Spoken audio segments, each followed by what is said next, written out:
आप सभी आत्मजनों को हमारा नमस्कार है। आप सभी का स्वागत है, अभिनंदन है। और पिछली बार हमने 8 जून को माउंट ब्लैंक में क्या हुआ था इसके बारे में हम लोगों ने बात की थी, डिस्कशन किया था। अभी 13 जून 2020 के ठीक पहले और ठीक बाद और 13 जून को क्या सब हुआ उस पर एक नज़र डालते हैं और सारे फैक्ट्स को एक साथ पिरोने के बाद सारा कुछ बिल्कुल साफ साफ नज़र आता है।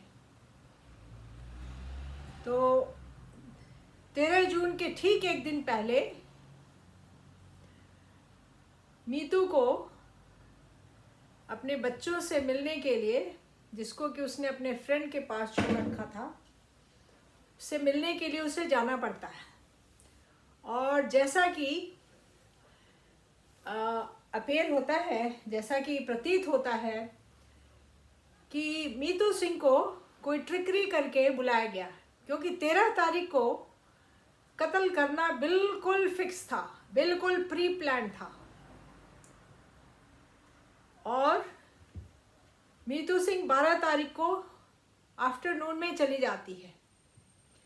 उसके ठीक जाने के बाद रूमी जाफरी का सुशांत सिंह को फोन आता है।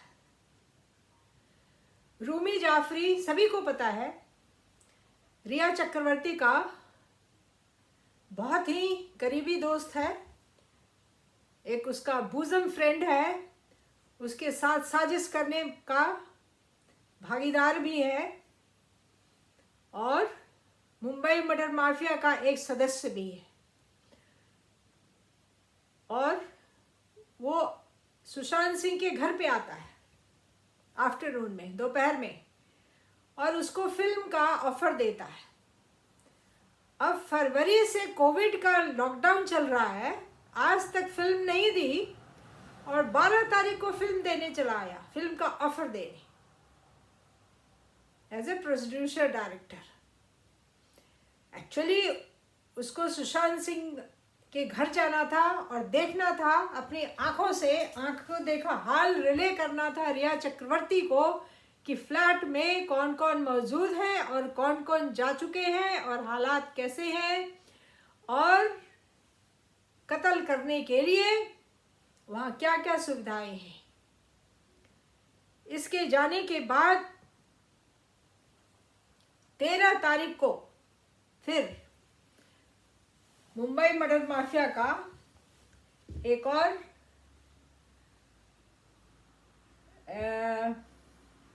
जोड़ा, रमेश तौरानी और निखिल अडवाणी नाम का प्रोड्यूसर डायरेक्टर फोन करता है, लंबा कॉल व्हाट्सएप पे, दोपहर में। फिर दोपहर में सुशांत सिंह राजपूत को फंसाए रखता है उस कॉल पे, और काफी लंबा देर ये पे वीडियो कॉन्फ्रेंसिंग पे बात होती है तीनों की।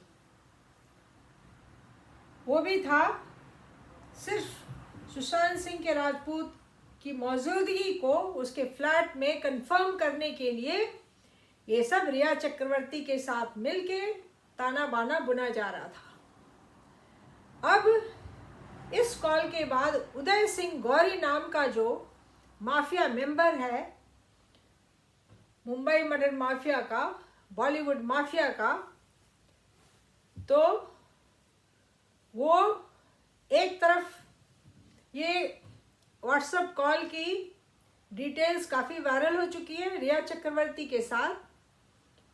13 जून को दोपहर में उदय सिंह गौरी रिया चक्रवर्ती के साथ फ़ोन पे लगा हुआ है और सेम टाइम में सुशांत सिंह राजपूत के साथ भी उसका इंटरैक्शन हो रहा है। और इस फोन के खत्म होने के बाद मीतू सिंह का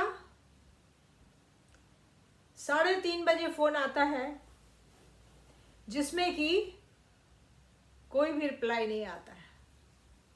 आज तक कभी ऐसा नहीं हुआ कि मीतू सिंह ने फ़ोन किया हो और सुशांत सिंह का रिस्पॉन्स नहीं आया हो।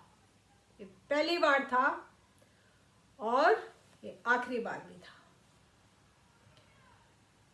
तो उसी दिन आफ्टरनून में एक पूरा टीम 13 जून 2020 को माउंट ब्लैंक में दोपहर में एंटर करता है और 3:30 बजे के बाद सुशांत सिंह का फोन हमेशा के लिए साइलेंस हो गया। उस मर्डर के टीम में स्पेशलाइज्ड टीम थी और जैसे कि हालात बताते हैं, मर्डर किचन में हुआ है, क्योंकि छोटे स्पेस में किसी को भी फिजिकली असॉल्ट करना, उसको कंट्रोल करना, उसको कब्जे में करना, उसको कैप्चर करना बहुत इजी होता है। दूसरी बात कि वहाँ पे हाई पावर सॉकेट मौजूद था, जिसमें कि बहुत लंबे वायरिंग की ज़रूरत नहीं थी और उसमें से स्टन गन लगा करके उसके इलेक्ट्रोड को यूज़ करने की सुविधा थी। और उसकी करीबी पड़ोसन ने टेस्टिमनी दी है मीडिया में आकर के कि 13 जून की रात में सुशांत सिंह के फ्लैट की बिजली बंद थी 11 बजे से। तो शाम में जल्दी जल्दी इन लोगों ने लाश का जो भी करना था कर लिया। अब 13 तारीख की दोपहर में क्या सब हुआ है उसके फ्लैट में। उस फ्लैट की चाबी नीरज के पास थी, जिसकी टेस्टिमनी उसने दी है मीडिया को कि मेन एंट्रेंस की चाबी हम लोग के पास रहती थी, लेकिन रूम की चाबी हम लोग के पास नहीं थी और हमें कहीं भी नहीं मिला ढूंढने से। ये झूठ बोल रहा है। चाबी सुशांत सिंह को अपने घर का कोई ये नहीं था, ख्याल नहीं था। वो अपनी अलग दुनिया में एक जी रहा था अपनी ज़िंदगी को, इंटेलेक्चुअल की दुनिया, उसके इनोसेंस की दुनिया, उसके बिल्कुल निश्चल इनोसेंट नेचर की दुनिया। अब उसके फ्लैट में आराम से सीसीटीवी कैमरा पहले से ठप्प कर दिया गया। उस बिल्डिंग का गार्ड कहाँ गायब हो गया, आज तक इसका कोई क्लू किसी ने जानने की परवाह नहीं की है। इसका बॉडीगार्ड को किसने हटाया, कब हटाया और क्यों हटाया, इस सच्चाई को भी जानने की कोशिश आज तक किसी ने नहीं की है। वो गार्ड मीडिया में आके टेस्टिमनी देता है, लेकिन ये क्यों नहीं बताता है कि उसको क्यों हटाया गया। अगर उसका बॉडीगार्ड उसके साथ होता तो शायद मर्डर इतना आसान नहीं होता। और ये भी कहा जा सकता है कि बॉडीगार्ड को पहले से मिला लिया गया था, चाहे धमकी देके या पैसे देके। अब जहां तक कि रमेश तौरानी और अडवाणी और ये जाफरी इंसाफरी, ये सब ने टेस्टिमनी दी है आके पब्लिक में, मीडिया में, कि सुशांत सिंह कहीं से भी डिप्रेस नहीं था, बिल्कुल नॉर्मल था, सेल्फ कॉन्फिडेंट था जब इन लोगों ने फोन पे बात की है।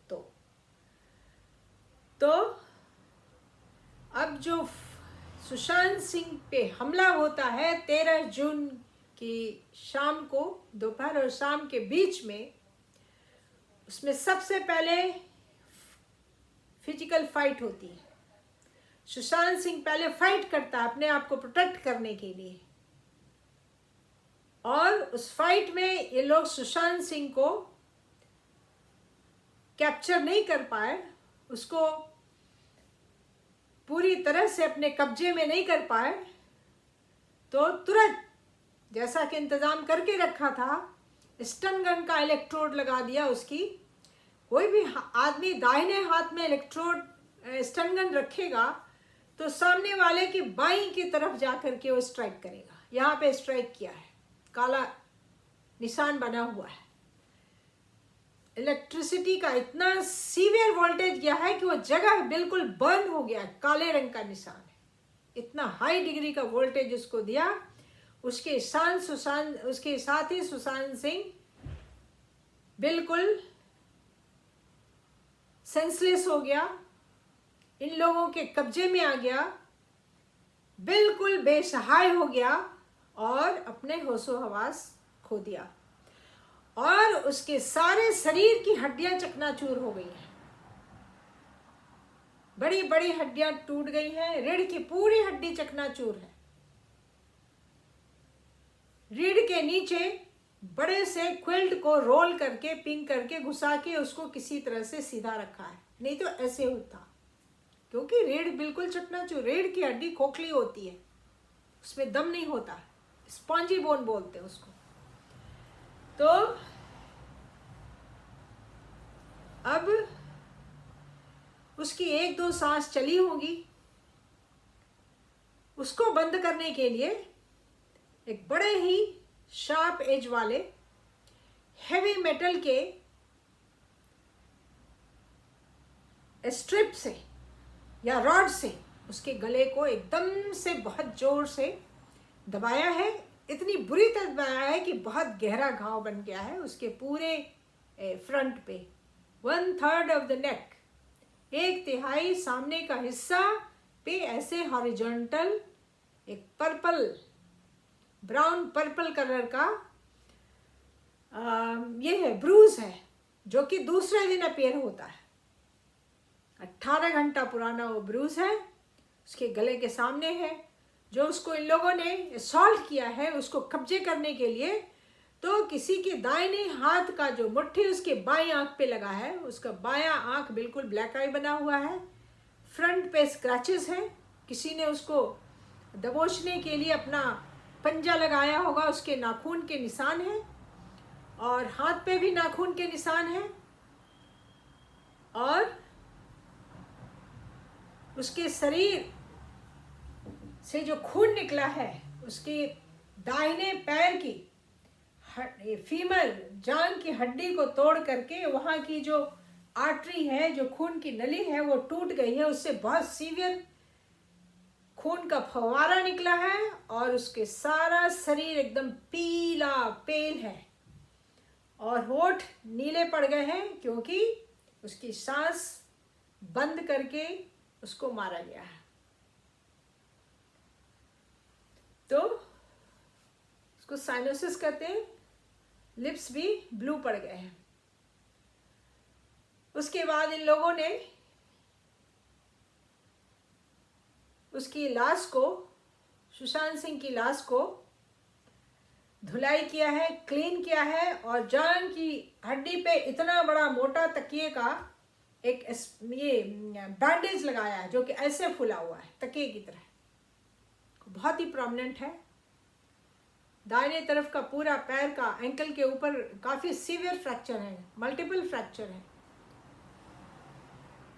और बाएं कंधे पे डिस्लोकेशन है, रीढ़ की हड्डी पूरी टूटी हुई है। ये सारा उसका ये करके उसको एक जो स्पेयर कमरा था उस पे बेड पे लाके डाल के छोड़ दिया। रात में मीतू का फोन आता है, नो रिप्लाई।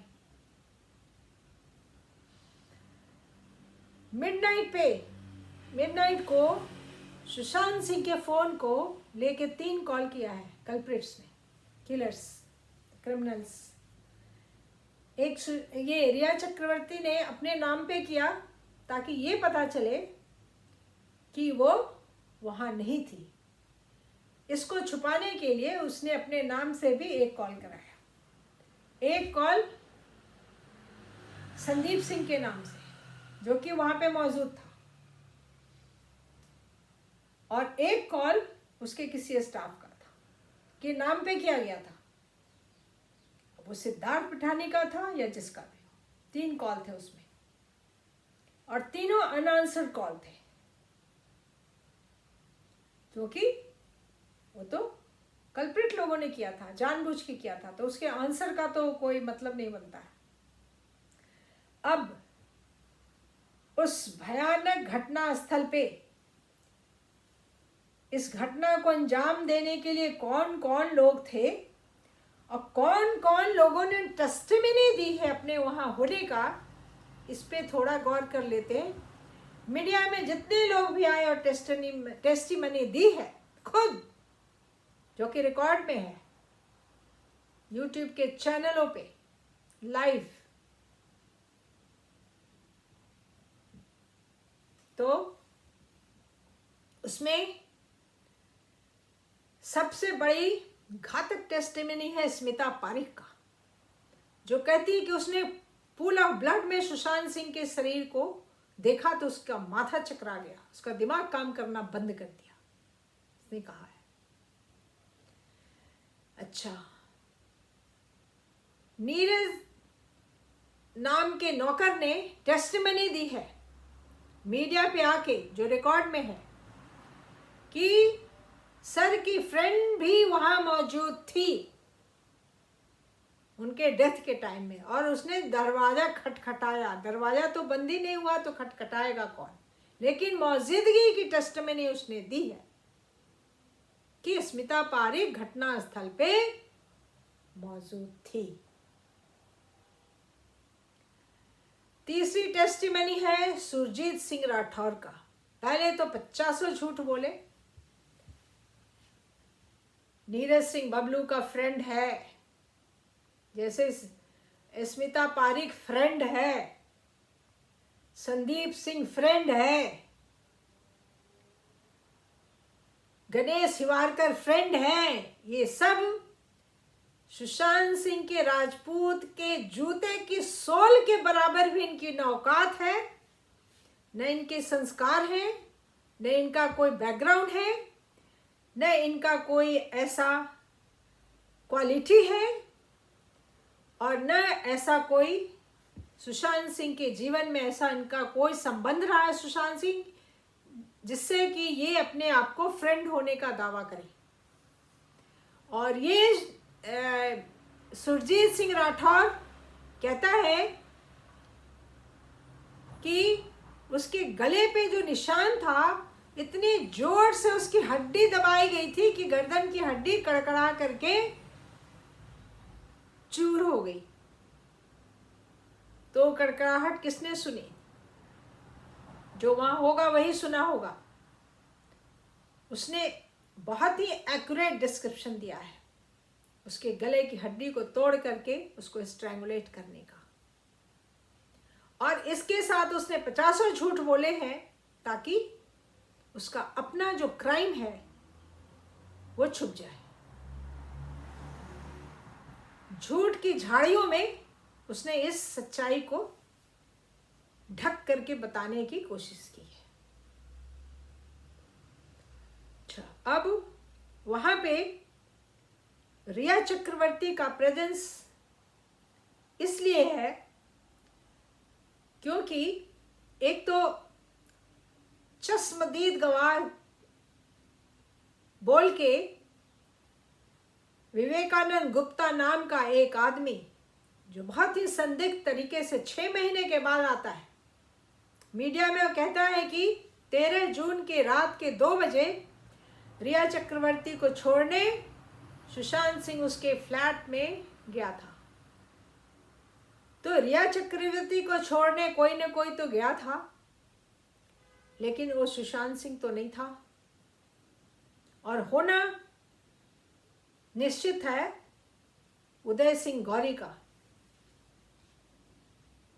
जो कि हर कदम पे मौत को अंजाम देने के लिए रिया चक्रवर्ती के साथ कोऑर्डिनेशन कर रहा था और बिल्कुल क्लोजली इन्वॉल्व था।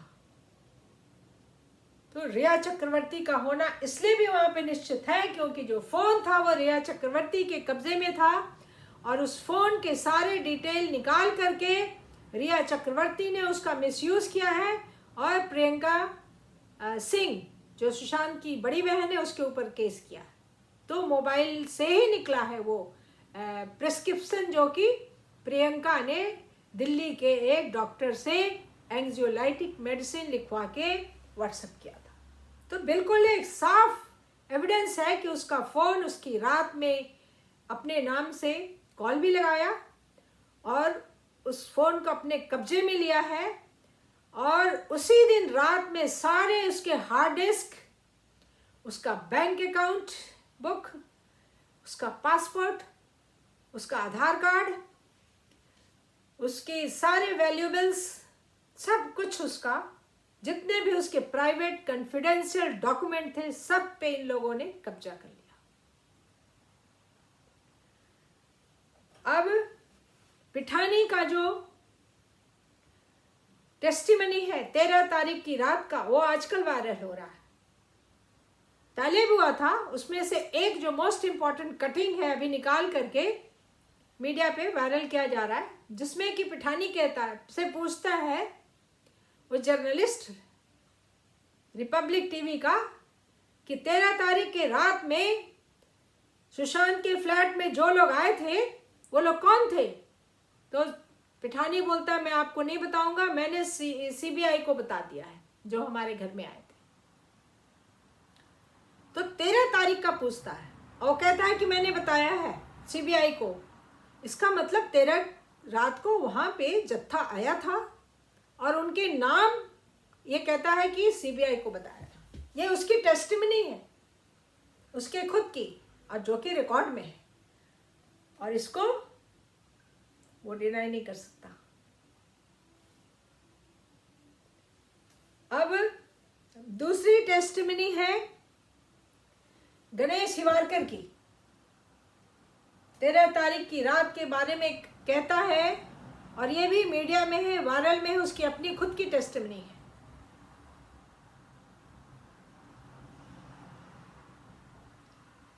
उसने खुद डिक्लेयर किया है और बयान दिया है मीडिया में कि 13 तारीख की रात में सुशांत सिंह को मारने के लिए 6 लोग वहां फ्लैट में मौजूद थे, क्योंकि वो इतना हट्टा कट्टा और इतना वेल बिल्ट आदमी था कि उसको आसानी से कब्जे में करना बहुत मुश्किल था।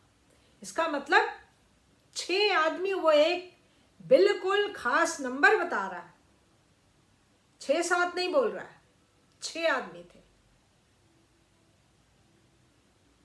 5-6 नहीं बोल रहा है, 6-7 नहीं बोल रहा, 6 आदमी तो उसने गिना है, और गिना है तो उनके नाम भी जानता है ये, और जहां तक मुमकिन है वो खुद भी वहां था। ये 2 टके का आदमी में मित्र मित्र बोल करके जो नाटक किया, झांसा दिया, नौटंकियां की बहुत सारी, इसका कुछ कारण होता है। कोई ऐसे नौटंकी नहीं करता है। जब किसी को कुछ छुपाना होता है तो फरेबी और झूठ के झाड़ी में सच्चाई को फंसा के छुपा देता है। तो गणेश हिवारकर फ्रंट लाइन किलर्स के साथ कंधे से कंधे मिला के काम किया है, और इसने टेस्टिमनी दी है 13 जून की रात के कितने लोग वहां थे।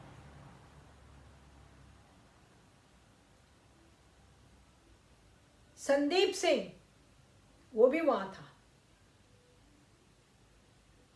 क्योंकि स्मिता पारिक टेस्टिमनी दी है मीडिया में आके कि मैं संदीप सिंह को नहीं जानती थी, मैंने नौकरों से पूछा कि आदमी कौन है, तो नौकरों ने उसको जानने से पहचानने से इनकार कर दिया और कहा कि अपने आप को मित्र बोलता है।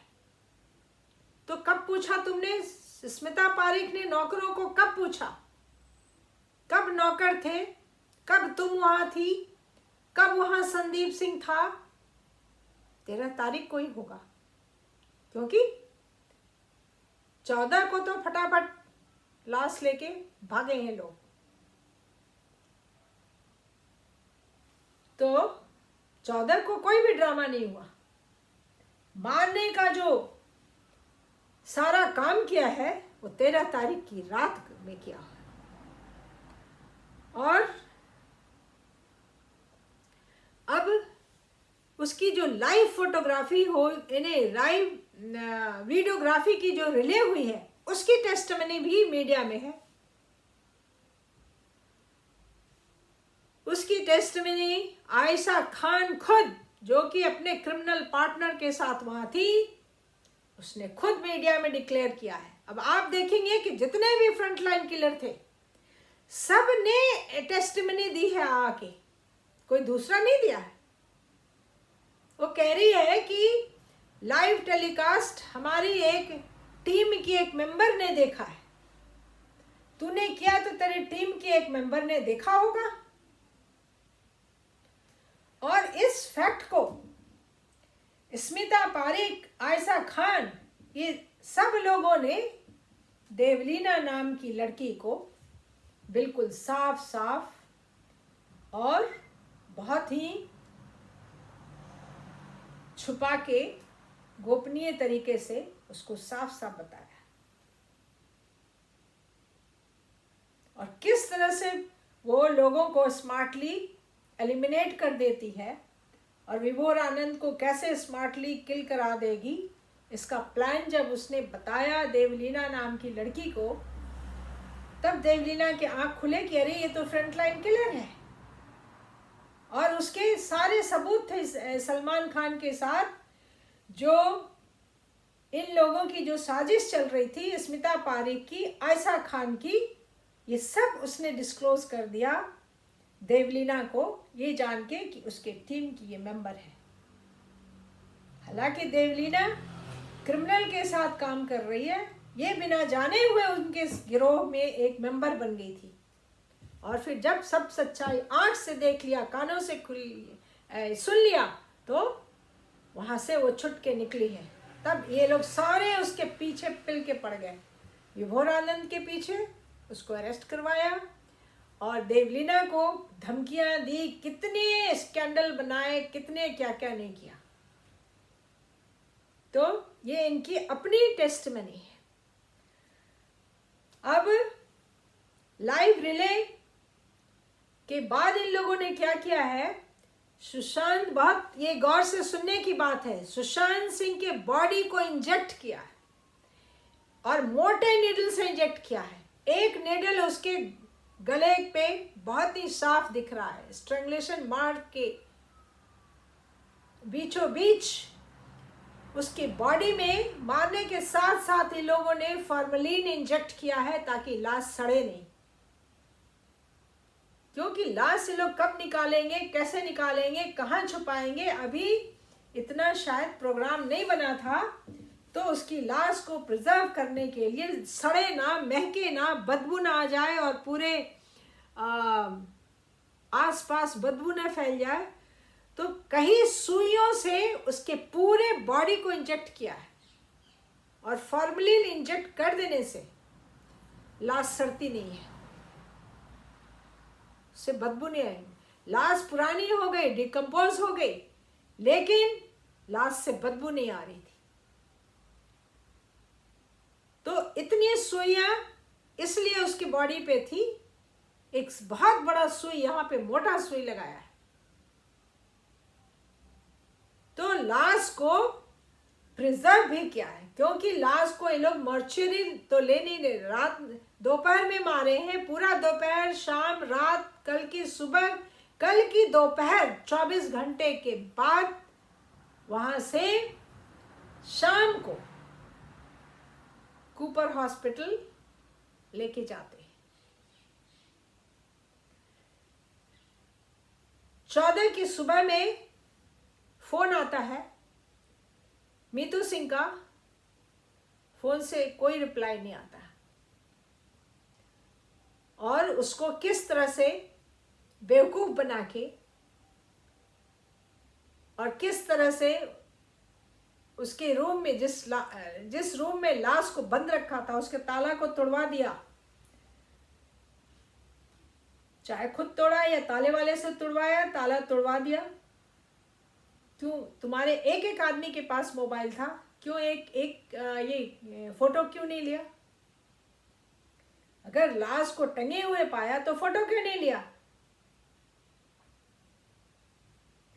फोटो लिया है 14 के सुबह सुबह इन लोगों ने, और एक फोटोग्राफी हुई है पुलिस आने के पहले सुबह सुबह, जिसमें कि कोई भी हरे रंग का कपड़ा उसके सिर के पास न एक टुकड़ा रखा है, न फैन से लटका हुआ कोई टुकड़ा है।